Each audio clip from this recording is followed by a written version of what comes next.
British presence in India began in the 1600s when the East India Company, a private entity, began trading in cotton, silk, and other commodities in southern India. Over the next several decades, the company began to expand its trade and influence into other regions, that by the second half of the 1700s, it ruled vast areas of the Indian subcontinent, collected taxes, and governed from its capital in Calcutta. But after the Indian Rebellion of 1857 to 1859, Britain ended all operations of the East India Company in India, and governance came directly under the British government, which called the territory British India. Starting in the 1880s, Indian political parties had organized, which called for greater political autonomy within the British Raj. By the 1920s to 1930s, Indian nationalists were demanding home rule, major political reforms, and dominion status within the empire. During World War II in the 1940s, Britain was at times fighting for its own survival. Indian nationalists initially declared full support for the British war effort on the condition that Britain must work towards granting India's independence. But in August 1942, the Quit India movement called for the end of colonial rule. Also earlier in the 1930s, Indian Muslims began calling for the formation of a separate Muslim nation-state to be named Pakistan and comprising regions with a majority Muslim population. However, at this time, the concept of a separate Muslim state was considered too extreme for most Muslims, since the idea of a divided India was then inconceivable. Most politicians from both sides were intent on working towards power-sharing government. Then, with the British hinting at the likelihood of India's independence, Indian Muslims became concerned, since an independent India meant that Hindus, which comprised 72% of the population, would have a permanent hold on power.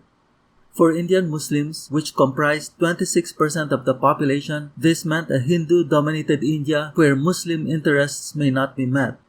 By 1940, Indian Muslims were advocating the two-nation principle. That is, since Hindus and Muslims belonged to different religions, they also differed in nationality, even if they shared a common ethnicity, culture, and language.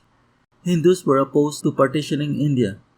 Nationalist aspirations were concentrated in areas with direct British rule, as there also existed across the Indian subcontinent hundreds of semi-autonomous regions which the British called princely states, whose rulers held local authority with treaties or alliances made with the British government. At the end of World War II in 1945, Britain adopted the policy of decolonization, that is, it would end colonial rule and grant independence to its colonies. In May 1946, the British government sent a delegation called the Cabinet Mission to finalize the process of granting India's independence. At this time, Britain envisioned an undivided India and tasked the Cabinet Mission to work out a power-sharing government comprising Muslims and Hindus. However, disagreements between Muslim and Hindu leaders on the framework of the new country led to the failure of the Cabinet Mission. Because of the failed cabinet mission, Muslims held protest actions across India, which generally ended without incident. However, in Calcutta, on August 16, 1946, an initially peaceful assembly turned violent when armed bands from both sides carried out widespread violence and destruction that left thousands of people dead. Violence then began breaking out in Noakhali and Tripura in October 1946 and in the Punjab and Northwest Frontier Province in late 1946 to early 1947. As a result of the violence, all hopes for an undivided India were lost. In February 1947, Britain appointed Louis Mountbatten as Governor-General of British India with the task of quickly granting India its independence.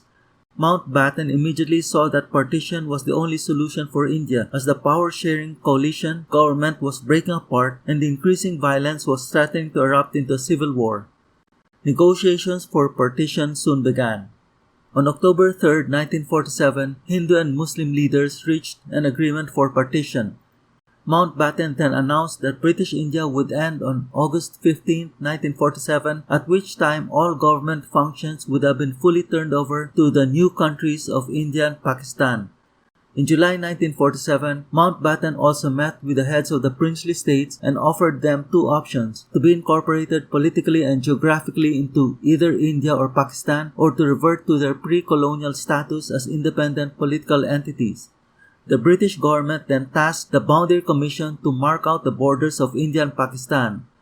While the surveying work was being undertaken, violence broke out in the Punjab, which had nearly equal populations of Hindus and Sikhs on the one hand and Muslims on the other. The violence resulted in the depopulation of villages of their constituent minority populations, Sikhs, Hindus, or Muslims, with the aim of altering the demographics and thus influencing the placement of the border between the two merging countries. On August 9, 1947, the border between India and Pakistan was completed. However, the British government refrained from releasing this information, fearing it would incite more violence, and because the final results of the survey would face some form of opposition no matter where the border was placed. On August 14, 1947, in Karachi, Muslims declared independence as the Dominion of Pakistan. The next day, August 15, in New Delhi, Indians declared their independence as the Dominion of India. On August 16, 1947, Mountbatten released the maps of the two countries. India consisted of much of the central regions of the subcontinent, while Pakistan was formed as two geographically separate entities on either side of India, West Pakistan and East Bengal. Following independence, one of humanity's greatest mass migrations took place.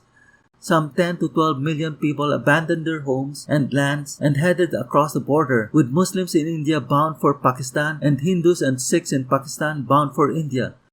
The migrations resulted in extreme hardships, and perhaps up to 1 million people perished from hunger, exhaustion, illnesses, and violence. The migrations were so extensive which Indian and Pakistani security forces, including the few remaining British Army units, were unable to control. Much of the violence took place in the India-West Pakistan border. Consequently, in strife-torn Punjab, migration was completed quickly as people rushed to the border to flee the violence. In the India-East Pakistan border, particularly in the former Bengal region, which was partitioned into the Indian state of West Bengal and the Pakistani province of East Bengal, violence was minimal as cross-border migrations took place gradually over many years. In Pakistan, before partition, Hindus and Sikhs comprised 20% of the population. Shortly after independence, that number had dropped to 1.5%. In India, nearly 50% of the Muslim population migrated to Pakistan, while the remaining 50% remained. Some 80% of the migrations took place in the India-West Pakistan border, with Punjab accounting for the vast majority as 9 million people crossed the border. Most of the princely states joined either one of the two new countries. Hyderabad and Junagadh, both with a Muslim ruler and a majority Hindu population, were invaded by Indian forces and soon annexed into India. At partition, Kashmir declared its independence but found itself geographically straddled between India and Pakistan. Kashmir's Hindu monarch, who ruled over a predominantly Muslim population, chose to remain politically neutral. But both India and Pakistan wanted to annex Kashmir and thus exerted pressure on the Kashmiri monarch. In October 1947, a revolt broke out in Kashmir, triggering the Indian-Pakistani War of 1947.